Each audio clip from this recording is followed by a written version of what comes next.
Yes. Hello, Felipe. Hello, everybody. Hello, Hello. everyone. Nice to see you, Professor Joy Alagran, Professor Hello. Alejandro Martinez del Campo, Professor Dr. Agnes Adolfin. It's my real pleasure to be here. Thank you for your time. Thank you, of course, for your knowledge. It's our pleasure. Thank you. Thank you, Professor Felipe, for this moment. Yeah, I think that it is time to start. Okay. So, yeah, you are welcome. Gentlemen, ladies and gentlemen, welcome to our special webinar titled The MILCities Education, Communication Science, Data Science in North America, Africa, Latin America, Asia, and Caribbean. I am Emmanuel Comey, Director for PFIM and co-moderator for today's session, alongside with Professor Felipe Chibas from University of Sao Paulo, Brazil. In today's connected world, media and information literacy is essential for staying informed and realistic communities. Our focus today is on integrating MILE into education, communication science, and data science across various regions. We have here an expected panel of experts who will share their insight and strategies on embedding MILE in educational curricula, promoting MILE through effective communication strategies, using data science for evaluating and measuring major initiatives, adapting MILCities indicator to regional context, engaging communities in MILE initiative. We are honored to have an estimated panel of experts with us today. We have Dr. Martin Del Campo from the University Technology de Monterrey in Mexico. We have also Dr. Yetunde Ayobolo, a lecturer at the Department of Mass Communication, Kolazi University in Nigeria, today represented by his colleague. We have also Dr. Agnes Francis, the Fin strategist, technologist, activist, and author from United States of America. You are welcome. We have also Dr. Rafael de Miguel from the University of Zaragoza in Spain. You are welcome, Doctor. And we have also Dr. Donovan, not here. He will come. Dr. Donovan John from the International University of Florida, representing the United States of America and Jamaica. And we have Dr. José Ruben Alegrand from the Polytechnical University from Philippines. You are welcome abroad. Each of our speakers will have 7 minutes to present, followed by a Q&A session with questions from both the co-moderator and the online audience. We encourage you to actively participate and share our thoughts. We hope this session provides valuable insight and fosters meaningful discussion that contribute to developing resilient, informed community all over the world. So let's begin this exciting journey today. Major, and I will give the floor to our Professor Felipe for his introduction. You are welcome. We welcome also those who are watching us today. So, Professor Felipe, you have the floor. Thank you so much, dear Professor Dr. Emmanuel Comey Kounako. It's a real pleasure to be here with these friends and colleagues, international colleagues, experts from different countries and continents. It's a real pleasure. Well, let me share, of course, we are honored to have these distinguished speakers. I am very happy and really honored for this. I want to welcome everyone together with the Professor Emmanuel Komi-Konako, leader of the MILCities in Canada and Africa of the UNESCO MIL Alliance. And of course, a special thanks to all these specialists and panelists. Special thanks, of course, Dr. Martin del Campo from the University Technologic of Monterrey, Mexico, Professor Dr. Yetunde Ayobolu from Nigeria, Professor Dr. Agnes Francis Adolfin from Jamaica and USA, Professor Dr. Rafael de Miguel Gonzalez from the University of Zaragoza, Spain, Dr. Donovan Jones from University of Florida, from Jamaica and USA, and of course, the dear Professor Dr. Joy Alegram from Filipinas, winner of My Hour version 2023. It's a real honor this moment for us. We extend, of course, our greetings to all the presents, but let me share some ideas. Dear friends and colleagues, this webinar is on the topic Education, Communication Science, and Data Science in North America and Africa, Latin America, Asia, and the Caribbean. The webinar, the focus of this webinar is the integration of media and information literacy, MILE approach, with the others approach. For example, the education, communication science, and data science. This session will explore how MILCities, indicators, and metrics can be applied to different contexts to enhance urban resilience and informed citizenship. The meeting wants to provide a comprehensive understanding of the methodologies of evaluation and measuring MILCities. The integration or the integrating qualitative and quantitative approach is necessary today. The key points are communication strategies for promoting MILCities, leveraging data science for MILE evaluation and measurement, adaptation of MILCities indicators for regional context. This point is the principal focus for me, in my opinion. Engaging communities in MIL initiative. This point, the practice, this last point is very important too. We think this special session will offer a platform to debate on how the MILCities education, communication, science, and data science in North America, Africa, Latin America, Asia, and the Caribbean can contribute to develop cities in our continents. These points and the main question are with you, my friends. You got the floor. Thank you so much. Thank you so much, Professor Felipe, for your introduction speech. Now, I don't know whether we don't have Professor Dr. Martin del Campo yet, so we will give the floor to Professor Rafael, because those from Nigeria also has some technical problem. They will for us. Dr. Rafael de Miguel, you have the floor. Okay, thank you. So let me try to share. Can I share my screen? Because I have a presentation. Yes. The easiest way to... You can.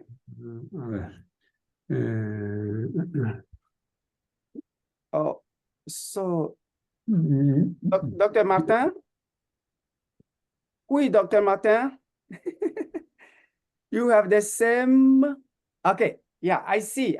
Oh, sorry, Dr. Martin, I didn't see you. Yeah.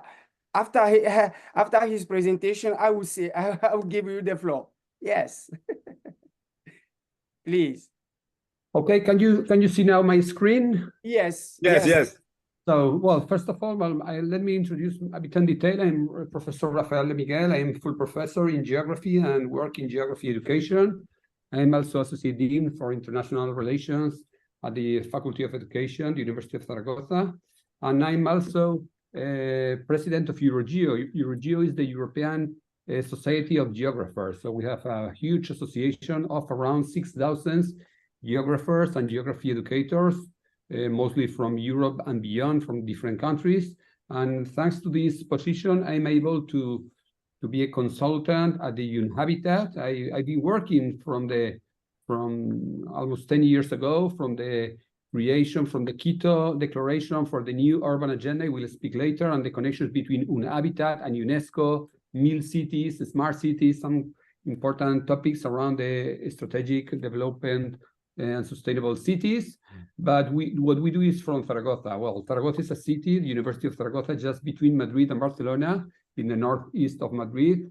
Let me express my gratitude to the two organizers of this conference, and just to give a very warm welcome to my colleagues in this panel and the attendees from a very, very hot today, Zaragoza. Today in Spain, we are having 42, 43 degrees, very hot, summertime. But, well, in particular, I would like to thank to Professor Felipe Chivas. He came to Zaragoza, and this is the reason why I'm here and why I started this presentation, because Professor Felipe Chivas has been twice in Zaragoza, once in a huge conference we ran with teacher trainers and social sciences educators in Latin America and in Spain just in July. So Professor Felipe Chivas has shared with me another panel in Zaragoza, and also with my colleagues, mostly Professor Carmen Marta and Professor Pilar Rivero. So Felipe Chivas had the opportunity to know some interesting things that we do both at the University of Zaragoza and the City Hall of Zaragoza. This is more or less the object of my presentation, but trying to connect with the topic of this session about education, communication sciences, and data sciences in North America, how to see with the projection of Zaragoza, the university and the city council, mostly because of our language, with Latin American countries. So we have some interesting inputs in, sorry for the Spanglish, some of the resources are in Spanish, but I will translate to you. So how the University of Zaragoza is interesting in media and information literacy. So we are also trying to implement the MILCities topic in our campus. And Professor Felipe Chivas had the opportunity to meet and have a workshop in a district in Zaragoza, the Gancho, the hook is the translation, and he had the opportunity to see what are we doing in the city. So let me mostly in this topic, in this presentation, to show the geographical approach. I'm a geographer, and what we have been doing in Zaragoza mostly is the geomedia, media and information literacy, but related all the time with geography or geospatial technologies. And it comes from two projects that we have run. And this project, Digital Earth, it has awarded by the Geospatial World Forum in Amsterdam in 2014, because it was a highlighted project related to the definition of competence area of geomedia, geomedia literacy and geospatial information literacy. So the MIL topics, but associated to the geospatial and geographical approach. Some definition of competencies, and another project related to Digital Earth, to the geomedia, which was called Spacit, another important topic. So we need to make our citizens more literate in geomedia, in media and information literate, but with a geographical approach, in order to become better citizens. And for that, we created the concept of spatial citizenship with another competencies, and also related to the city, the key data of the city, and so on. And also to show you how is the connection between the SDG and geography. As you can see, all of the 17 Sustainable Development Goals, they have a very close connection with a branch of geography, social, urban, physical geography, and how to connect. That's why I will talk today about geomedia literacy and geoinformation literacy as a very strong part, because every one of us, we live in a city and we interact in a city and we belong to local communities, and that's why it's so much important. I will go very fast to the importance of the theoretical concept of the flexidimensional of the geographical space, the connection between the local, real world, the physical, and digital hybridization. But the basic principles in the tools, I'm going to show you later some maps, and the development of another important competence and concept to understand what is geomedia and geoinformation literacy, like it is geographic intelligence. Geographic intelligence implies that citizens are at the center of the new social and territorial strategies. They are the tools to support planning, management, and knowledge of the city. They are not the goal, they are just tools. They must be complex, big data, and multidimensional, and I think it fits, we will see later, with the metrics and the criteria and the indicators of the MILCities, and they must facilitate the design and evaluation of urban comprehensive projects. As you can see, the topics, the 13 metrics of the MILCities, they are very connected, which you can see here, these ciudadanos, with the different metrics that we have been using in synthetic maps for decision making. And we have also implemented this interesting project, also highlighted by the conference of the cities and the regions of the Council of Europe, by the European Parliament as well. You can see the provinces, but you can see also the different cities. So how can we make, let's say, MIL regions instead MILCities? So some metrics associated. Another important project, it was D3, developing digital data literacy.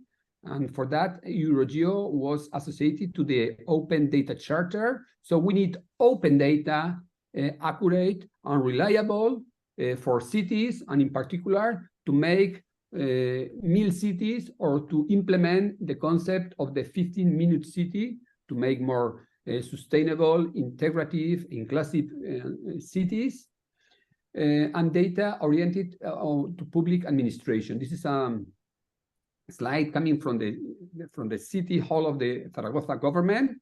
So it's important in a MILCity approach to manage data in our institution as a strategic asset, as a public good for the community. So the data, they don't belong to companies, they don't belong to administration, they belong to citizenship. And with this data, we started to make some examples. For example, the city of the women, how to empower women, a gender balance in the naming of streets, or defining different feelings of the city of Zaragoza.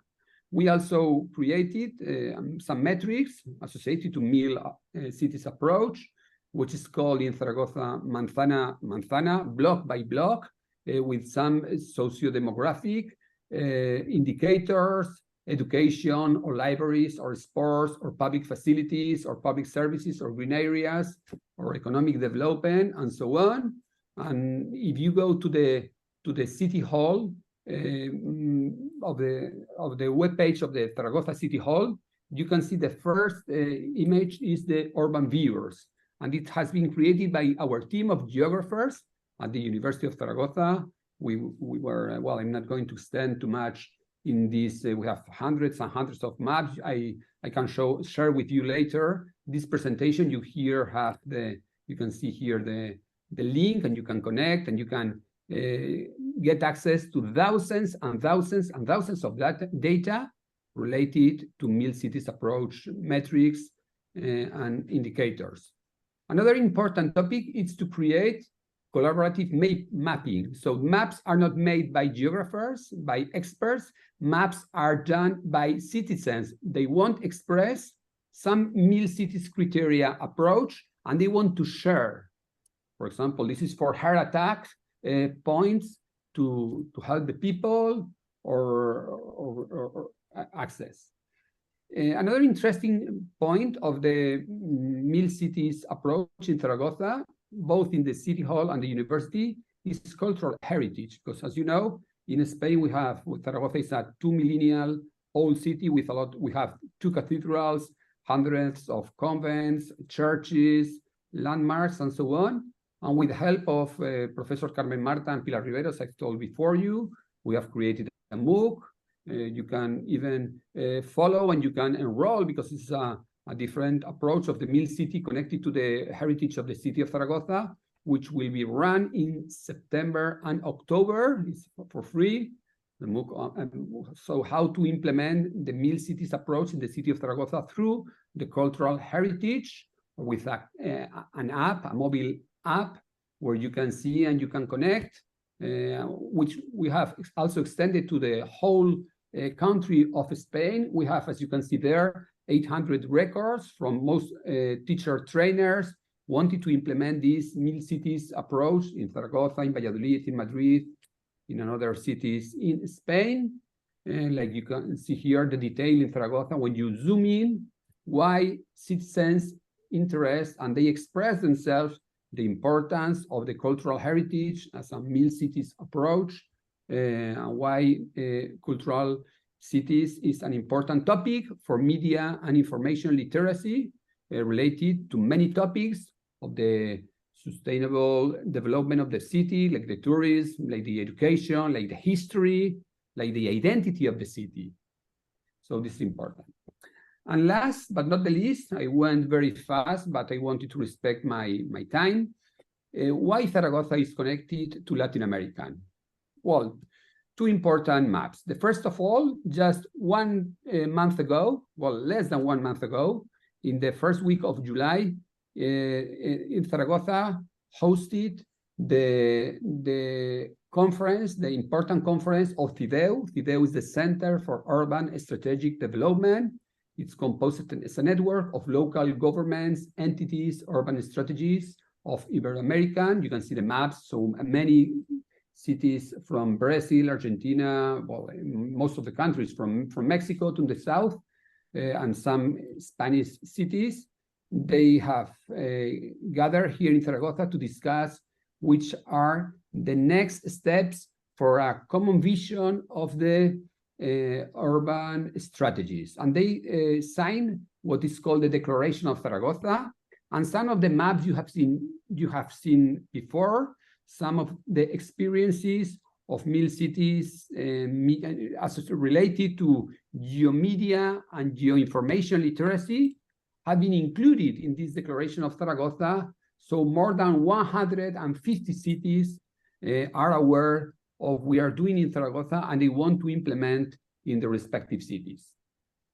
On the other side, the University of Zaragoza, because we are also speaking about different challenges in the field of education sciences and so on. You see how the University of Zaragoza has connections also with many, around 200 universities in Latin America, and all the exchanges and partnerships are trying also to implement our approach on MILCities at the University of Zaragoza. Well, this is my last slide, just to summarize my presentation and trying to give answer to the questions that you sent to the different panelists. So the first question, the answer is here. So the University of Zaragoza effectively integrate the media and information literacy, the MIL approach, into their curricula, mostly in teacher training, in social studies, in journalism, because we implemented the edu-communication paradigm in many bachelor and master studies. The second, the role of communication strategies is playing in promoting media and information literacy. As you can see in the City Hall of Zaragoza, which is called all that kind of maps, the real-time Zaragoza, another step coming from smart cities to MILCities, which is called Zaragoza Instante Real-Time Zaragoza. My third conclusion is geodata science, data science, but geodata science are key to evaluate and measure the effectiveness of MIL initiatives in urban environments. As I told you, we need more data, accurate, public, and also collaborative data. Fourth, MILCities indicators are related in particularly to Sustainable Development Goal 11 indicators, as we have defined it at the habitat at the new urban agenda, and particularly in Spain with the Spanish urban agenda created by the Spanish Ministry of Housing, but also assumed by most of the cities and the local and regional governments. And fifth, what are the best practices for engaging local communities in the development and assessment of MIL initiatives? As you could also see in our first slides. So we have two important best practices. The first one is collaborative mapping. So people, when they map and when they share their knowledge, they are contributing, they feel proud to create and share a literacy and a knowledge with other peers. And the second one is workshops and case studies, like Professor Felipe had the opportunity, for example, with San Pablo district. Thank you very much. This is our presentation. This is our example from Zaragoza, mostly to Latin America, but also to the rest of the world. Thank you very much. Yeah, thank you, Professor Rafael de Miguel, for your accurate presentation. As the time is going quickly, I don't know whether Professor Felipe has something to add before we continue with Dr. Martin del Campo.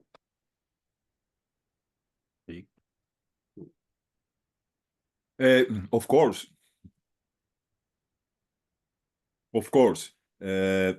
It's very important, the presentation of Professor Rafael de Miguel. I have some highlights about it. The connection, for example, the connection between geomedia and media information literacy is very important point. The geography, of course, is a very important science for the urban space.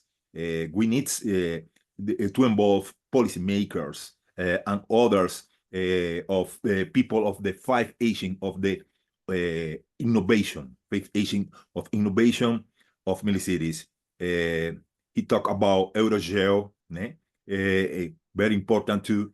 We need financial resource for this initiative, and Eurogeo and others organizations can do that.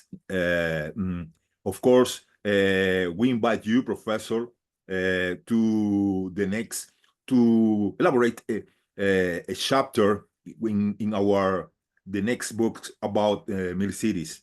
These matters are very, very important to develop our cities and to the common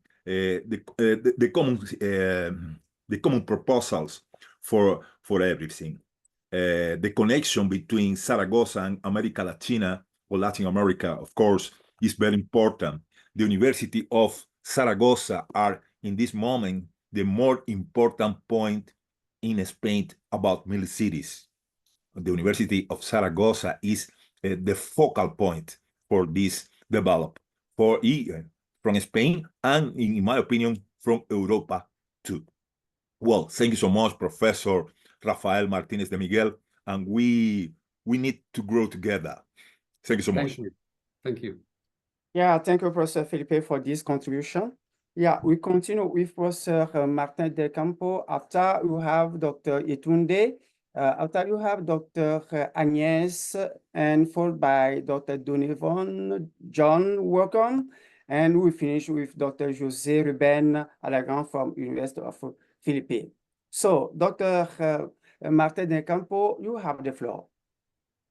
Thank you. Good morning, everyone. Thanks, Dr. Felipe. Thanks, Dr. Comi, for organizing this and putting everything together. And it's a pleasure also sharing with my colleagues here in this wonderful panel. Let me share my screen for a start. Okay, I think I have it. Okay, I think we are set. Yes. I will talk for my experience in Mexico First, I have to recognize all the great labor that Dr. Chivas is making all over the world. Recently, we have him in Monterrey, Nuevo León, just a couple of months ago, and we have also a wonderful and delightful panel over there. So thanks you, Professor Felipe, for being with us. Yeah, I will focus my presentation mainly on the education side because this is my field of work. So I will share with you starting saying that I work university that have 24 campuses. We are almost all over the country. So that's why this expansion of what I am going to present, I think is interesting and contribute to the field of MILCities. So let me let you guys know that we have 5 undergraduate programs. The Tec de Monterrey have different schools, and I belong to the schools of humanities and education. And we held these 5 programs over there. We recently discussed very seriously the importance of literacy and data literacy programs.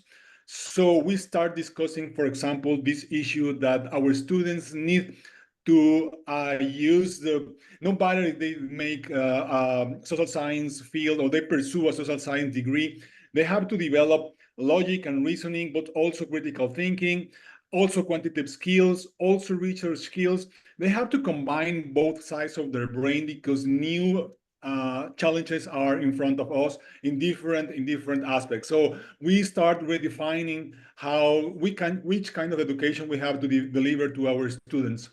So in that point, we start redesigning some courses. For example, we start with critical studies from the culture, digital language, data literacy and media literacy. So we start thinking that our students will have to help and develop these competences and these skills for the new world.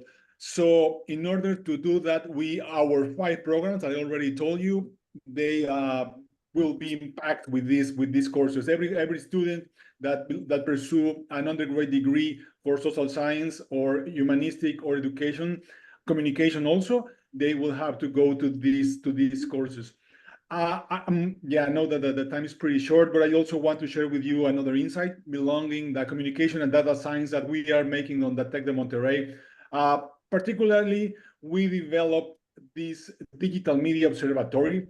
I want to share with you guys the labor that we are doing in this lab, because is running by 10 professors from different fields. We have engineers, we have lawyers, we have data policy makers, we have communication guys, we have journalists also. I think the intersectional approach it's the one of the main strengths of the project. So I will briefly run with you our lab. Let me put, everyone can go over there, but I will share with you what are we focus on. I will share you my screen. Okay, sure. Okay. We are mainly focusing in four pillars. We have to develop open data. I think it's very important for media and information literacy, generate data bases that open for people, for citizens, for researchers that want to dig into this pretty deep ocean of data that we are making every day in all platforms. Also, we are running some programs related of digital media literacy. And also we are doing research. You know, as academics, we have to make some research and publish, but we have to we want to make an impact, just not only publish in a prestigious journal, because I know that nowadays it's very important to communicate all the findings. And also we are running with students a strong net of fact checkers. We told the students a lot of tools. We have some workshops with them, and then they start fact-checking some information that we are developed over there. Finally, I want to share you the resources that we are making. For example, this dashboard that just recently held for the elections in Mexico City. As I told you, we want to mix data literacy and also analysis. So all the findings that we are generating, we are posting in this blog for all the people and different audiences can reach. And also we are holding a newsletter. This is only the first attempt that we make for the lections, but we want to do it by different topics such as health, such as education. And yeah, it will be, I think will be a very insightful impact to our society. And I think I will stop here just for pass the floor to another professor. Thank you very much. Thank you, Professor Martin Del Campo, for your communication. It is very important to know that you are working hard in your university, in your country, together with many people to have more command in media literacy, even in your school, in your department, together with others. You have highlighted many kind of observation. You have created a platform named Observation for Digital Media. And you work also in research, and you verify also information check, and your four focus are very important to grow together, to have a good command in media literacy with data analyzed in our new world where you live together, connected each to other. Professor Felipe, you have the floor to comment. Yes. Thank you so much, of course, dear professors. It's my pleasure to share here this space with the Professor Alejandro Martín del Campo. He's a partner, a real partner for dreams and activities together. In my opinion, the presentation was wonderful, quick but wonderful presentation. He talks about the Mexican experience, and we got, of course, many campus, 24 campus, to extend this approach. We got, we got MILCities University program too. We can do that inside of the technological university from Mexico, and we can do two in the city, in Monterrey City, and in Mexico City. This is the plan. Welcome, Professor Alejandro Martín del Campo, to the MILCities network. Thank you, Professor Felipe, for your contribution. We will continue with now Dr. Yetunde. You have 7 minutes. Talk. Good afternoon. Good afternoon. Thank you for having me here. Yes. So I'll be sharing my screen now. Yes. Okay. I believe you can see it now. Yes. Oh, okay. So today you I'll be talking about. Please, you can relax. Okay. Totally. Okay.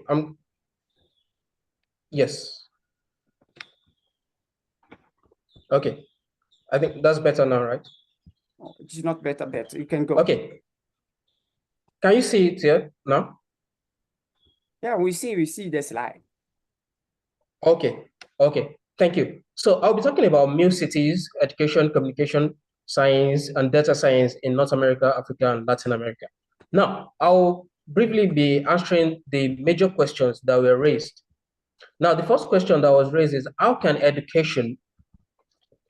educational institution effectively integrate media and information literacy into their curricula across diverse regions?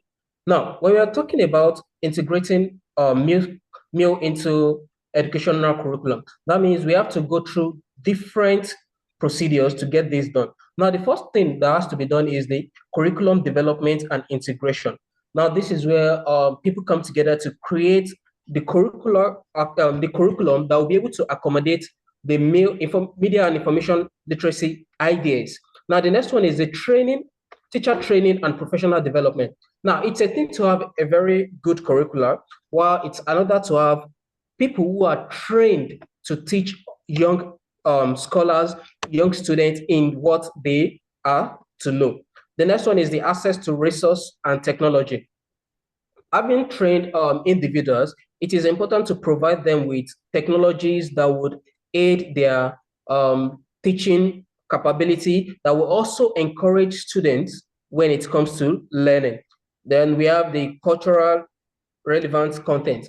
When we are talking about creating new cities, we have to be conscious of the environment where we are doing this. We have to be able to do things that would be in relations to the culture, that would support the culture of each environment and would not go against their cultural belief.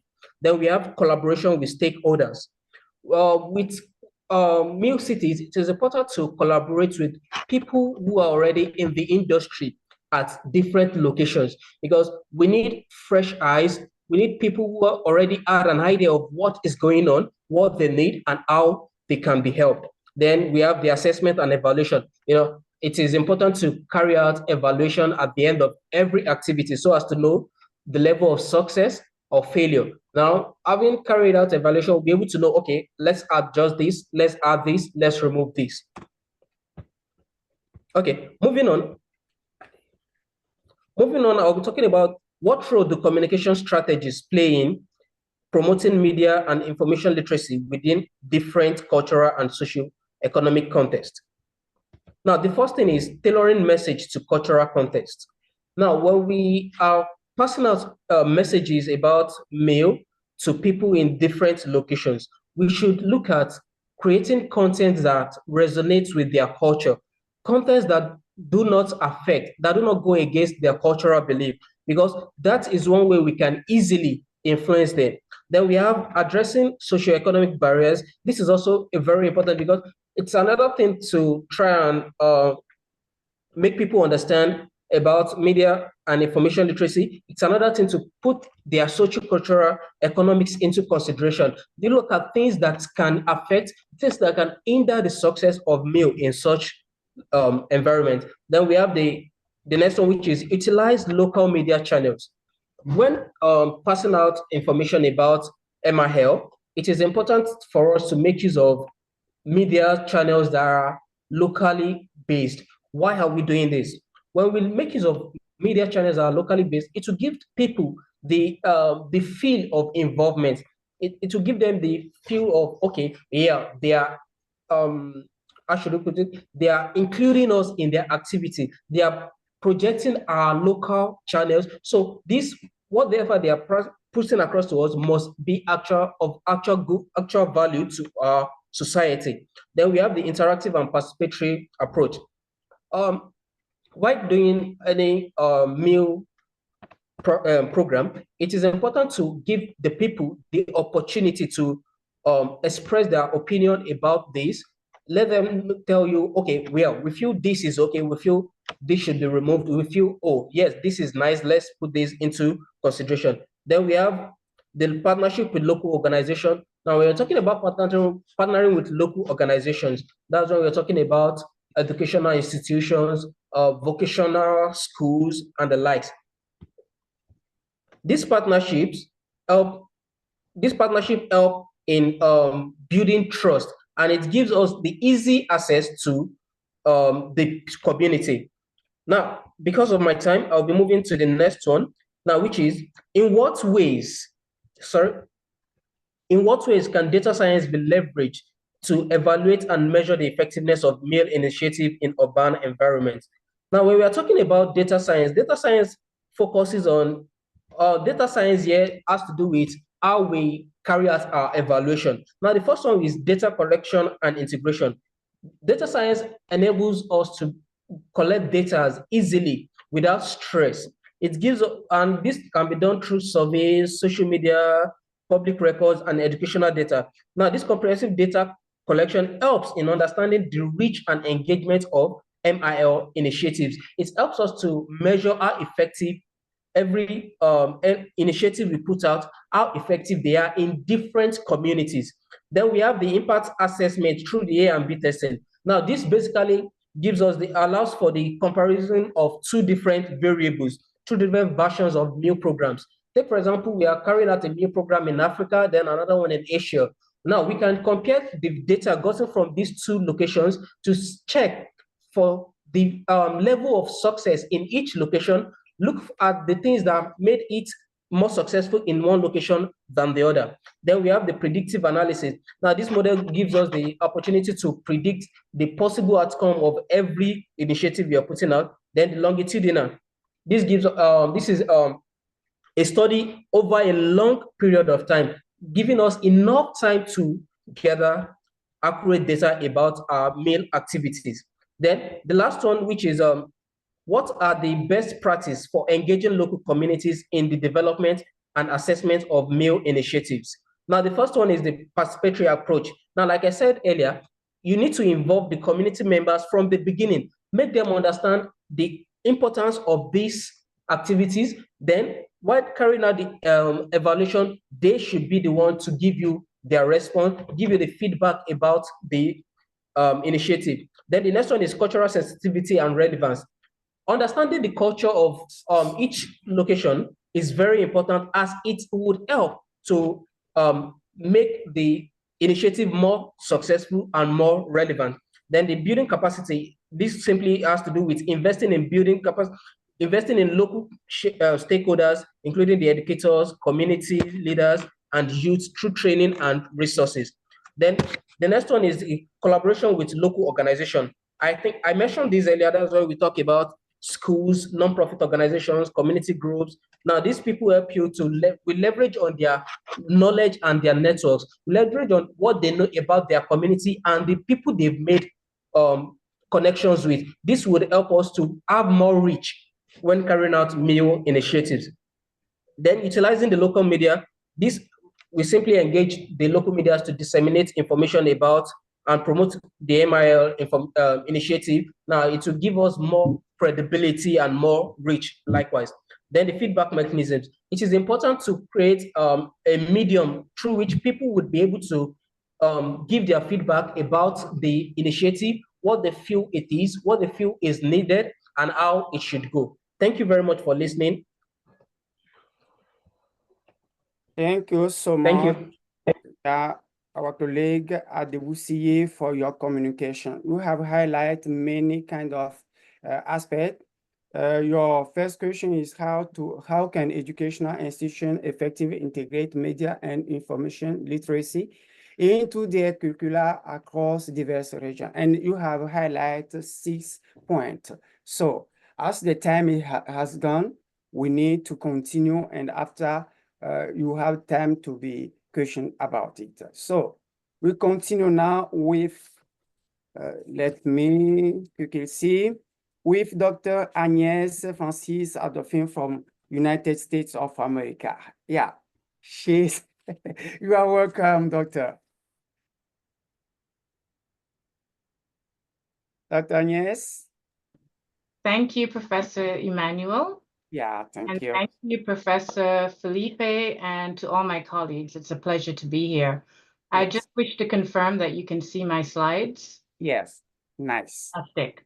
So as you've mentioned, Professor Emmanuel, I am a strategist, a technologist, a futurist, and my work really lies at the intersection between technology and human skills. Specifically, as a national of Antigua and Barbuda, who also holds dual citizenship in the United States, I am invested in supporting the Caribbean in establishing MILCities that are aligned with Sustainable Development Goals 11, as mentioned by Professor De Miguel. And some of the things that I do in my world in the US as a part of the telecommunications industry is to establish a solid infrastructure by which we can actually achieve our mission around MILCities. Particularly when we think about rural communities in the US, it is synonymous with small island developing states and some of the challenges that we have in providing accessibility in order to achieve some of the goals surrounding this. So you're seeing something very intriguing. As a part of my mission, I also am about activating research. And so I focus on emerging technology and how to utilize emerging technology in learning for adult learners. So on the left, you will see there's a lot of partnership with large enterprises such as IBM and Microsoft in my virtual reality, mixed reality world. On the right, I had the opportunity to spend time, and many of you may be familiar with this humanoid robot called Sophia, which was brought to life, and I say brought to life very loosely, but activated in 2016 and has gained significant notoriety, developed initially in Hong Kong, but raised a lot of questions ethically about the type of rights that technology has and the governance required. So one of the things that I want to cover today real quickly in 7 minutes is really to talk about and ask the question, are emerging technologies changing our communities? And how do we balance the rapid acceleration and changes of future technology in MILCities with the need to preserve culture, right? How do we engage communities, which is question number 5. I will spend a lot of time there. And without going into the details, because we're pressed for time, I think we can all agree that emerging technologies are changing our communities rapidly. And in some respects, there are some undesirable changes that needs to be managed and mitigated from a risk perspective, particularly for indigenous and small developing countries such as Antigua and Barbuda, which is my native country. So one of the things that I recommend is what I call a MECA framework.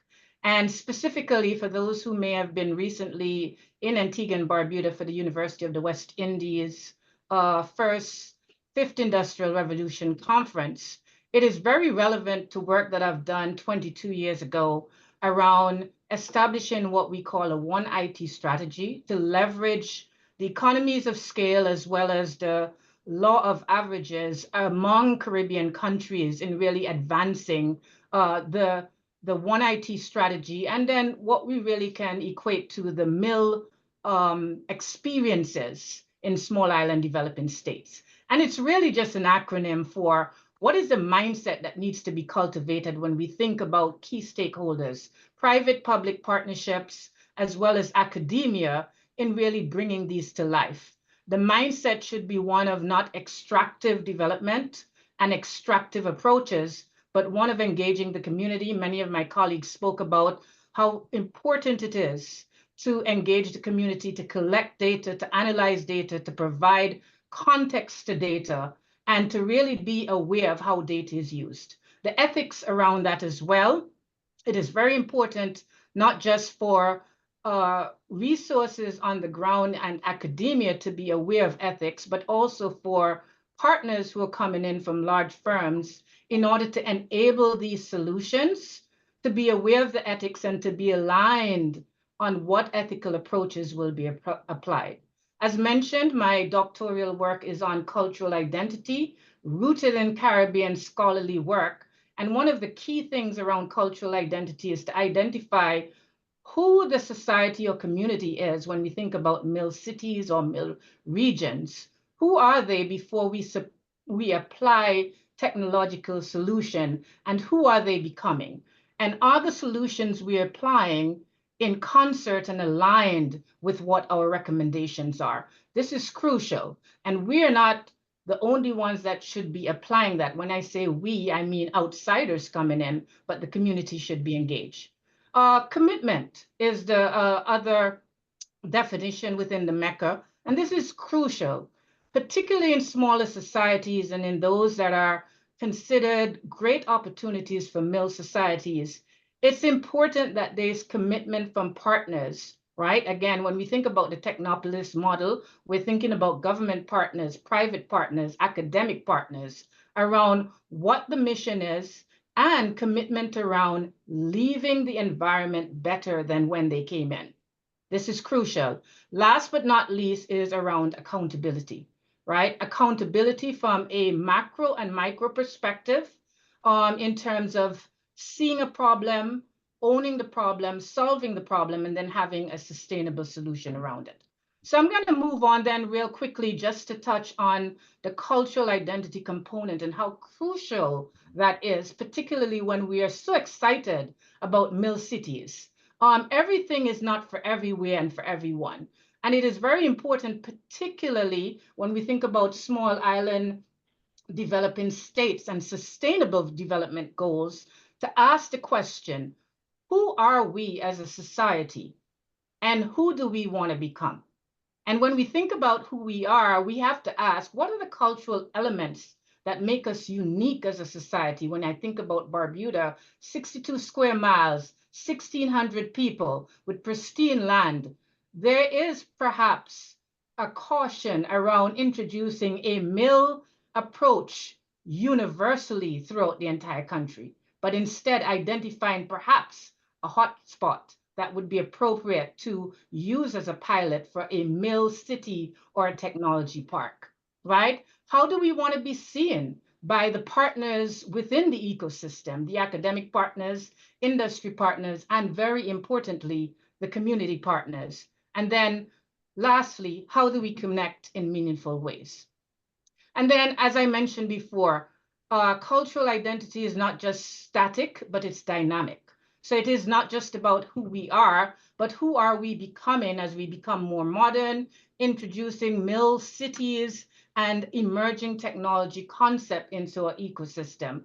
And it's really about aligning around asking the community, what is their air, food, and water? Meaning we know we cannot do without air for any length of time, food for a more extended period of time, and then water, right? So in that order, how do we align on the critical things that need to be done and go through a ruthless prioritization process? And I think one of the things that is very promising is the Global Index on Responsible Artificial Intelligence. Although it focuses on artificial intelligence as the #1 emerging technology, I think there are concepts from here that could be applied universally to all technologies as we think about them in the construct of MILCities. And my key takeaway and recommendation is for partners, whether they are within the countries or outside of the countries, to look at localization as a #1 strategy instead of globalization. So with that said, I know that we are limited on time. I would like to thank you for the opportunity, and I hope that we get a chance to connect even further around the MECA framework and particularly delve into some of the mechanisms of how we can apply this to really leapfrog some of the initiatives that are occurring in the Caribbean, Latin America, and certainly throughout the diaspora. Thank you so much, Dr. Agnès, for your accurate presentation. Focus on the topic emerging technology changing communities. And you have approached a deep ethics approach of the topic. So I will let Professor Felipe to contribute before we go to Dr. Donovan Jones for his communication. Thank you so much. Thank you. Of course, the Professor Agnes Francis talk about skills and competence, culture, ethics. These points is very important at the curriculum, MILC curriculum from UNESCO, because we need competence, skills, and we need to values. We need other vision of the city and the society with ethics. With it's not only technology. The problem is not only technology.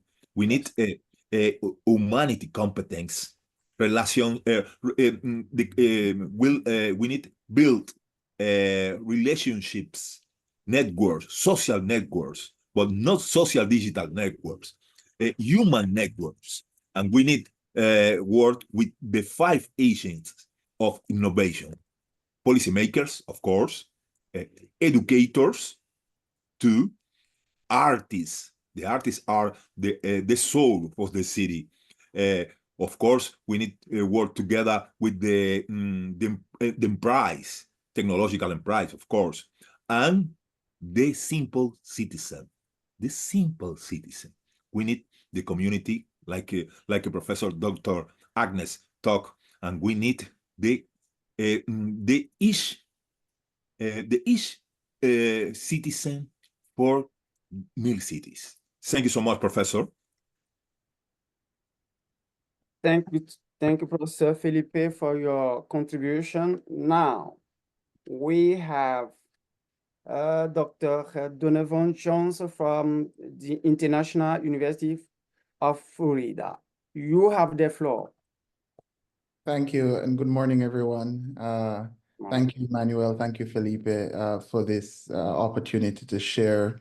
I've been enjoying the conversation thus far. One of the disadvantages of speaking after so many erudite speakers is that all the good points get taken up, and I have only a few points to talk on. I won't belabor any of those points or repeat too much of what has been said already, rather to amplify some of those points. I'm a professor at Florida International University. My area of research is on emerging technologies and public policy and administration, where I try to answer questions related to how can we leverage the benefits of emerging technologies without compromising democratic institutions, or without compromising efficiency and effectiveness, while at the same time advancing public value and public interest. I do a lot of work in artificial intelligence, cybersecurity, and on the applied side, I also work with governments of the Caribbean region, specifically as it relates to the implementation of emerging technologies in the public policy and public administration space. So when Felipe and I had conversations in Antigua and Barbuda around MILCities, I was very intrigued and interested.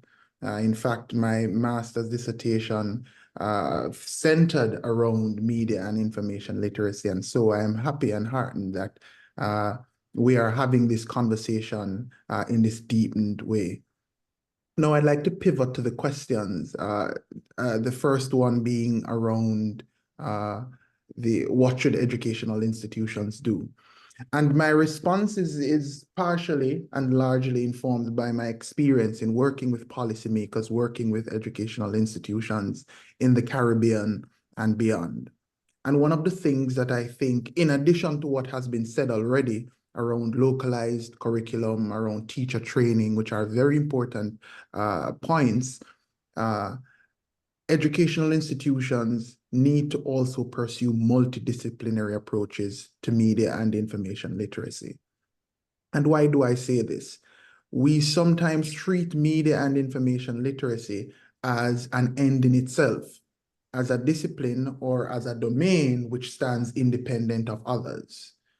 In and of itself, it has its own characteristics, no doubt. It has its own posture. It can be its own discipline. However, to be most effective, educational institutions should treat media and information literacy as an interdisciplinary approach to teaching and learning media and information literacy. It's just like any form of technology, right? When we talk about cybersecurity, the challenge we have is that we generally try to treat it as a technology issue, or AI, for example, right?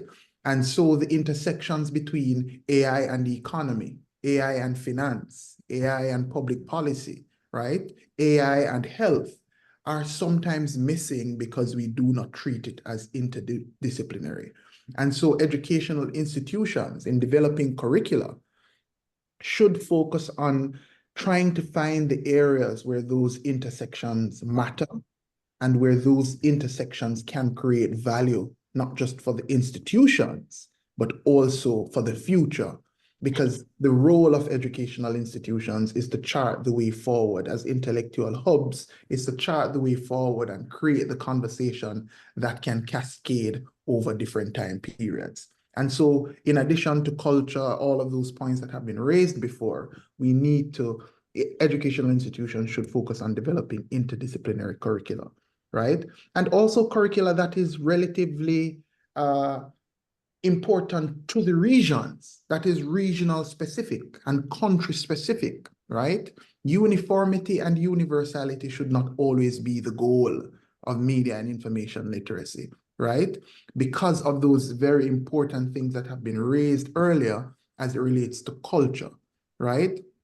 The one size fits all approaches it doesn't work, right? And so while there can be broad and universal principles around what media and information literacy is, there should be a focus to ensure that each country, each region is able to take those broad principles and map them in very culturally resonant ways, in very culturally important ways.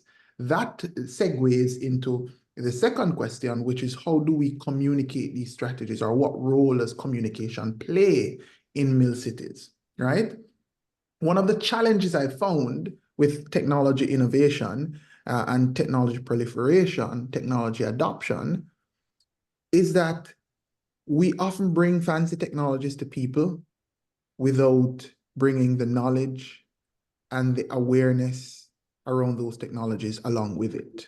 And we are very technologically deterministic in our approach. We believe that if you put a fancy iPhone in the hands of anyone, they'll be able to do great things, without bringing along with that the kind of awareness and sensitization and kind of public awareness and campaign and communication around the use of these technologies.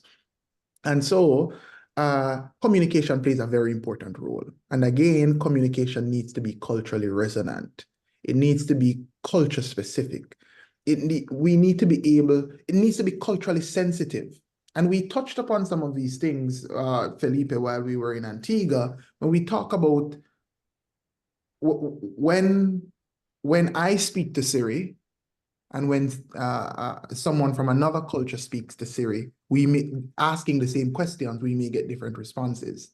And that is because many technologies are trained and programmed in a very Eurocentric way, or in a very North American way, right? And so even developing algorithms that are responsive to culture, that are responsive to the ways in which we talk and the way in which we dialogue is very, very important. And so communication around those areas are very, very important. And so we need to pursue the development of media and information literacy, taking those things in mind. Thank you. Yeah, thank you so much, Dr. Dawson Johnson from International University of Florida. Yeah, you have shared your thoughts, and I resume in one word. I summarize in one word. Government and institutions need to treat math as interdisciplinary subject in our schools, in our community, in our countries. Thank you so much. Professor Felipe, have you something to add? Thank you. In one word, the intersection of effort of everybody, of different actors. Thank you so much. Thank you so much, Professor Donovan. Thank you so much, Professor Felipe. We apologize for this time, but it is our last communication, our last speaker. Dr. Jose from Philippines, you have the floor. Thank you so much. Thank you very much, Dr. Emmanuel and Dr. Felipe, for this invitation to share. Good day and good evening to everyone. I will briefly respond to the questions raised because I'm sure that you are already very eager to listen to the questions that will be raised later on from the audience. First and foremost, media and information literacy in the Philippines was integrated in our K-12 curriculum in 2016.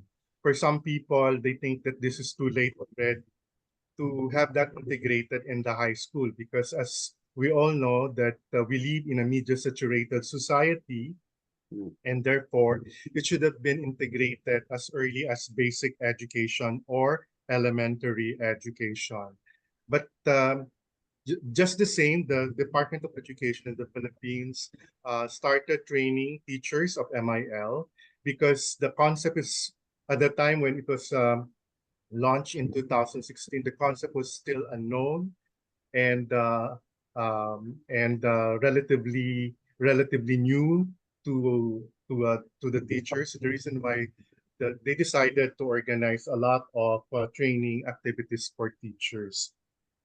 But for us to realize the MILCities program, it should start with education and training, because we also have to influence our policymakers, the city mayors who will eventually implement some kind of MILCities paradigm should be properly educated about MIL, because I think at this point in time they have not embraced MIL in their own operations. But another thing that I also want to highlight as far as education is concerned is they need to develop culturally relevant content, because we have to see to it that the examples provided by our teachers are based in their own cultures, based in their own context. And this is very important in our case. Now, as far as the communication strategies for promoting MIL, we can see that tailored messaging is very important, whereby we develop messages that resonate with specific cultural groups to address their information needs. In the Philippines, there is one big broadcast network which has started already campaigning about think before you click.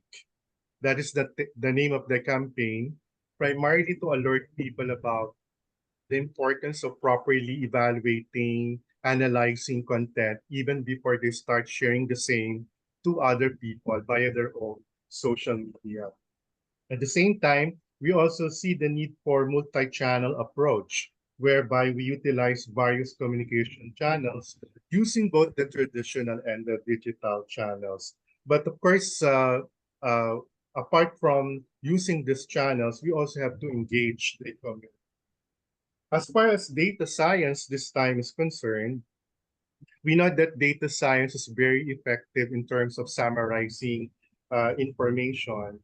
But this can also provide valuable insights into MIL initiatives, like analyzing data on media consumption, information-seeking behavior, and critical thinking skills to measure program effectiveness. And some market research agencies in the Philippines have already started using data science to be able to accumulate data and information related to media and media consumption and online behavior of children.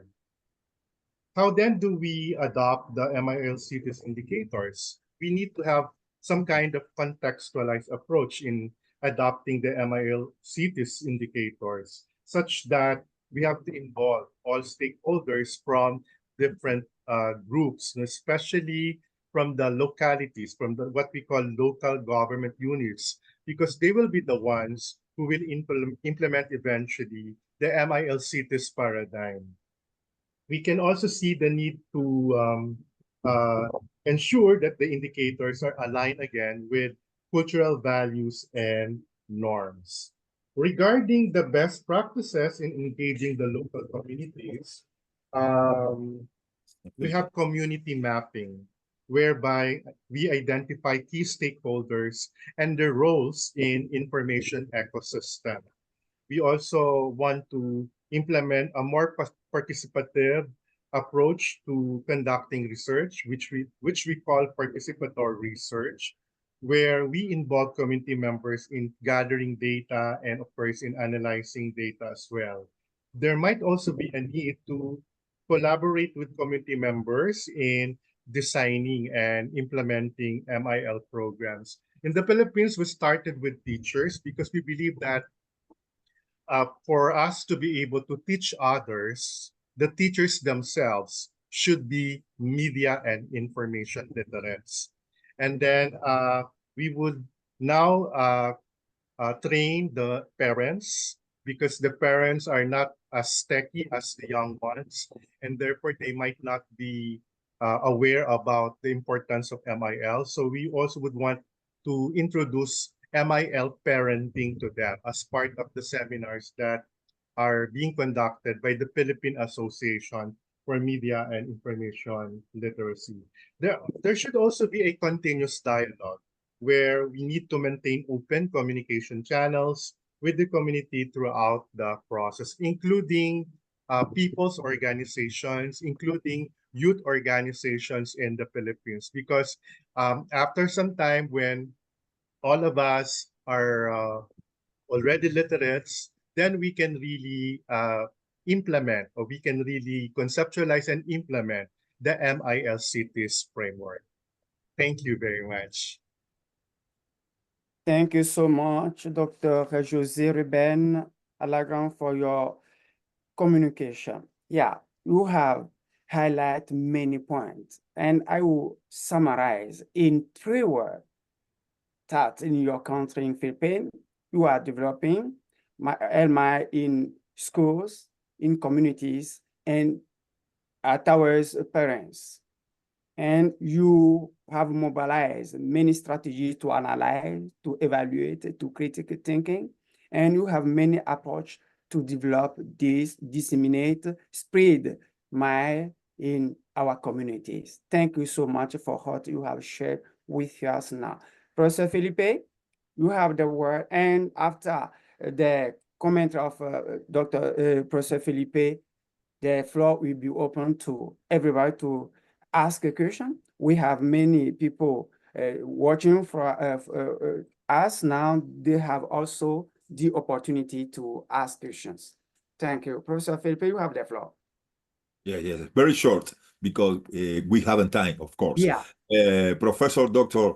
Julia Alagrand, is a real honor your presence here. Of course, your highlights and your ideas enrich our presentation, our webinar. In short words, best practice from Philippines are for us very important, very attractive. We need this knowledge. Please share with us.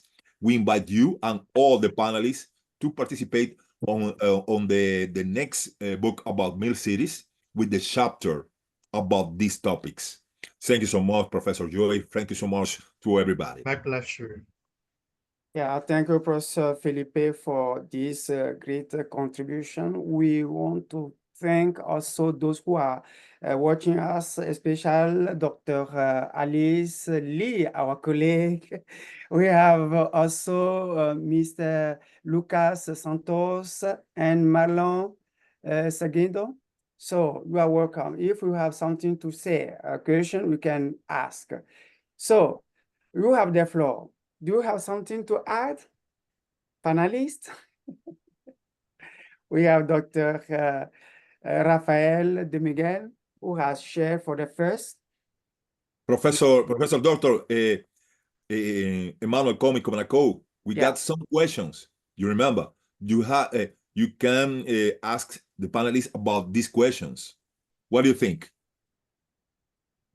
Yeah, it is correct. Please, go ahead. Please go ahead with the questions. Question, I don't know if I have them. Yeah. Let me help you. For example, what role the communication strategies play in promoting media and information literacy within different cultural and socioeconomic contexts? Okay. The first question. Yeah.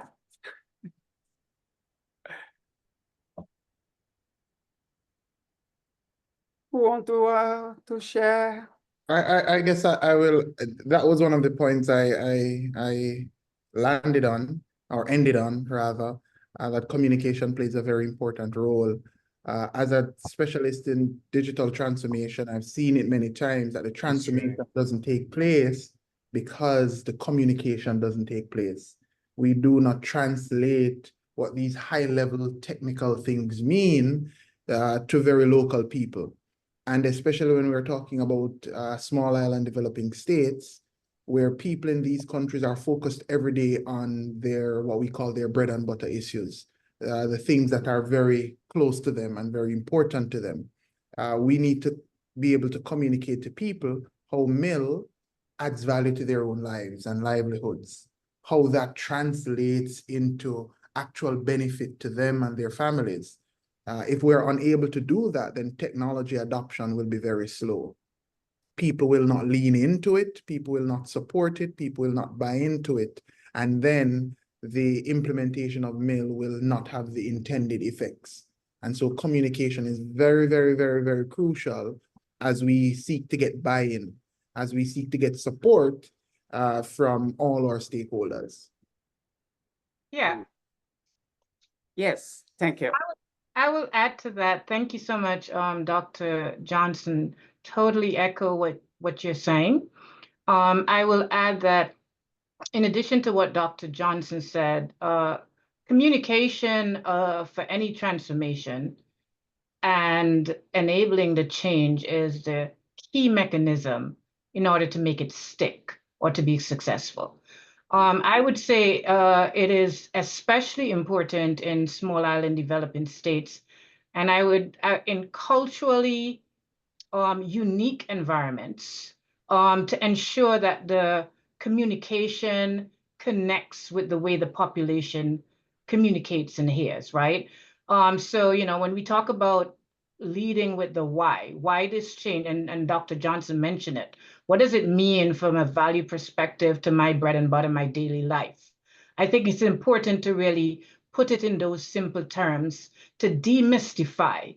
You know, I think sometimes even as technologists, we become very highfalutin about, you know, what this could offer, but demystify, make it relevant, make sure that the communication is omni-channel, right? So that it's meeting different sectors of the population at the right time and for the right reason. As someone who has worked in media and broadcasting, we know that radio is still a crucial communication channel in small islands and with the elderly who tend to be laggards, right? Not to overgeneralize when it comes to technology. So how do we make it relevant? How do we make it omni-channel? How do we make it culturally relatable? And how do we explain the value or the why, the wisdom for that community, that audience that we're targeting?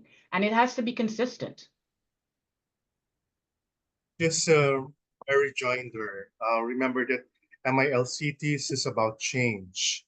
And therefore, for us to be able to affect change, definitely we need communication. And in this effect, communication should not only be viewed as a tool, but a major resource to achieve that change. Thank you so much for this contribution. We have some questions from our watchers. The first question is, what are the challenges and benefits of integrating science, technology, engineering, and mathematics subjects into 12 education? The second question is, how can technology enhance personalized learning experience in classroom? There are many questions, but the time is over, so we will have a chance to reply after. But the first, I don't know who want to ask the reply to this question. I will read, what are the challenge and benefit of integrating science, technology, energy, and mathematics in subjects from grade 1 to 12? I guess I'll start again. It's important simply because we want to build digital natives, right? We want to build populations where people are conversant with technology, where technology use almost becomes second nature. Not to replace anyone or not to replace normal human functioning, but technology is here to stay, technology is going nowhere. And so populations that are better able to use these technologies become better off in the long run, right? And so starting from very early to equip even the very youngest of our society, with the skills required to be conversant with technology is important. And so it doesn't come with it without its challenges, right? The challenge of just resourcing such an approach, especially for small island developing states, remains a major challenge, right? And the challenge of drawing that line, finding that line that we need to draw in the sand or in the concrete as to where should the technology stop and where should human competencies begin, or how far should we go with the use of technology or implementing technology in everyday life and in governance. Those are very hard challenges. And I think remedying those challenges are very culturally specific, right? Each country needs to determine what that line is. But at its core, we should focus and we should invest in technology adoption in early childhood education from very early, and not just start at university, because then it becomes in its own self a challenge. Thank you so much. Thank you so much. We have the last. We have spent more than 13 minutes after our real time. Yeah, this question is from Dr. Alice Lee. What are the new technological strategies to engage Generation Z in MILCities? Professor Rafael Miguel, do you want to ask? Yeah, well, I wanted to give an answer. Maybe I can give the answer to the different questions I see here from Marlon and from Alice Lee. Well, in Europe, let me express you the importance of a STEAM approach. In Europe, we have the European Education Area. It's a transnational approach of a shared curriculum. You know that we have a common passport area, the Schengen area. We have also a common and shared currency, the euro. But we are trying to implement, particularly in K-12 school education, a set of competencies for lifelong learning. And one of them is the STEAM education. So STEAM is important. So nobody has any doubt of the importance, the growing importance of technology, artificial intelligence, not only to prepare your personal career to join a bachelor or for the workforce. So to be better prepared, because in any kind of work today, in any kind of position, you need technology. That this is clear. But the point is not using technology per se, but giving. We use a concept because it has let's say ethical implications. Which is the powerful knowledge. So how this technological knowledge is able to empower you as a citizen, and let's say how to combine the STEAM competence, the science, technology, engineer, mathematics, data, information, whatever, with your condition of citizen, of future citizen. So because we are speaking about K-12 education, so young people under age 18-year-old. So how can we react with the data, and how can they use effectively this data or this technology in order to promote a real impact in your community, in your society, how to make a better communities, more sustainable, more inclusive communities and societies. And this is the real challenge, not only focusing on technology. And this is why I think the MILCities approach is very important, to give this ethical, why I'm using technology, not because I want to get a better paid job, but I want to use technology because I want to contribute for a better community, a local community, also having a global impact, depending. But this is what we implement, as I explained before in my presentation, in the teacher training programs, but also in the journalist programs with Professor Carmen Marta, Professor Pilar Rivero, and others, to input into the curriculum for the future teachers, but also for the future journalists, that they don't only handle information and technology and data, because we are overwhelmed by thousands and thousands of data, and even more with artificial intelligence. But now the problem is just the opposite. How do we have citizenship competence, spatial or social competence, in order to select, because I think this is very important, which and also to fight against fake news and other kind of misinformation. So nowadays the risk is just the opposite. So we need to make to aware the young people, the new generation, the Z generation, in order to be ethical and competent and social, engaged citizens, in order to promote a real change and impact in their societies. And for me, as a professor, formerly I've been high school teachers in geography, history, and social studies in a high school. For me, this is and I do teacher training in these topics. For me, this is the real challenge that we have with technology in education. It doesn't matter. Sometimes the strategy or like the question says about, for example, personalized learning, or for example, the other question about emotional learning.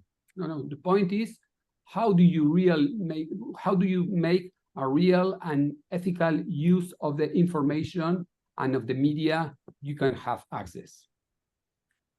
Yeah, thank you, Professor Rafael Dominguez, for these accurate answers to this question. You have also replied to the second question about emotion ethic in education. But as the time has gone, we have the last hand left. Dr. Agnès Francis, you have the floor. After this, we finish the discussion. Thank you so much. Yeah, thank you for the opportunity. And much of what Professor Rafael de Miguel and Dr. Johnson mentioned resonates with me. I wanted to add and double down on the points that Dr. Rafael de Miguel made, right? When we talk about how do we incorporate and amplify technology or STEM education for K through 12, I think the bigger question is, what are the skills and competencies that we need to focus on in order to advance literacy and balance for these skills and for the use of technology? Because the reality is, our K through 12, they are already versed. They're more versed than we are as Gen Xers, if you want to look at multi-generational labels, and even as millennials, right? They were born with tools in their hands. Yes.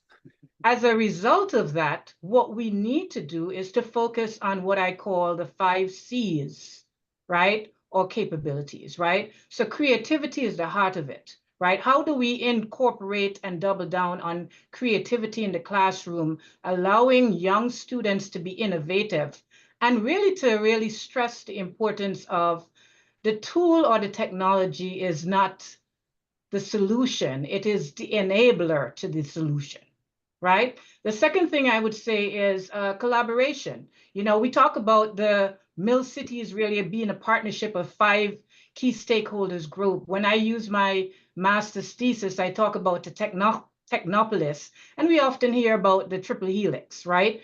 All of that, anything that yields innovation and solutions requires collaboration. So how do we focus more on project-based learning at K through 12 so that they actually grow up understanding how to collaborate and how to put their strengths together to bring something to life? Critical thinking, right? With the availability and ubiquity of emerging technology and AI, right?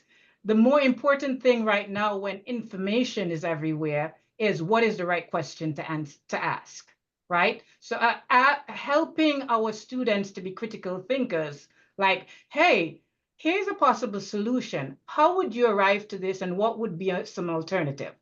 Would be a great way to yield curiosity and problem solving. And then, you know, lastly, I talked about cooperation internally among themselves, as well as externally, building the confidence in order to really not just promote, but monetize some of the solutions that they're offering. Because the reality is, we need resources in order to advance our cause. So I'll end there. This was an absolute delight. I am just humbled by the solutions, intelligence, and thought leadership on the call. Thank you.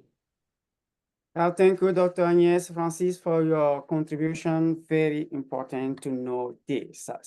Yeah, we are at the end of this session. What is your last word? In one word, Dr. Agnes.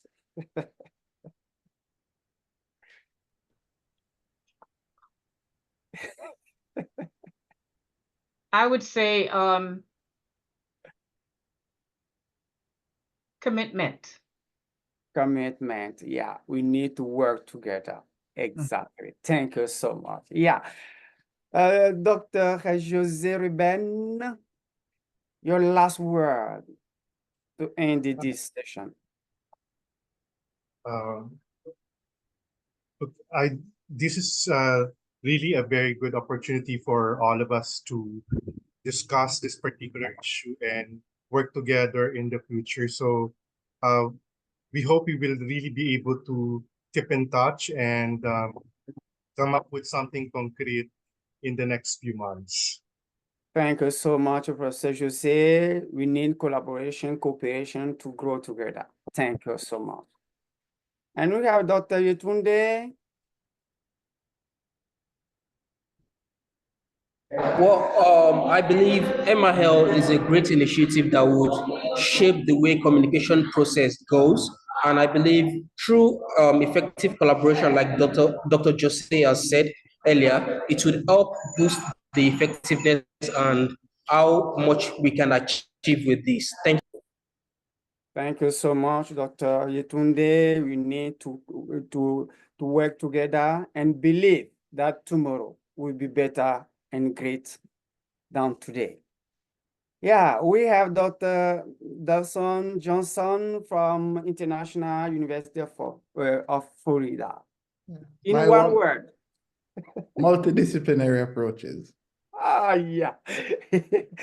Thank you so much. We need to know that MI is interdisciplinary subject we need to develop in our country, in our village, in our cities. So tomorrow we can have more capacity to share information with critical thinking and ethics.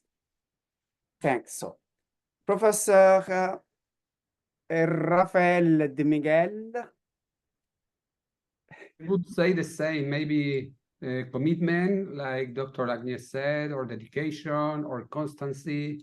So not leaving our goals apart and keep our path to focus on our goals. So please keep on working together. It's been a pleasure. Working together hand in hand to grow this initiative in our country, all over the world. So we want to thank everybody.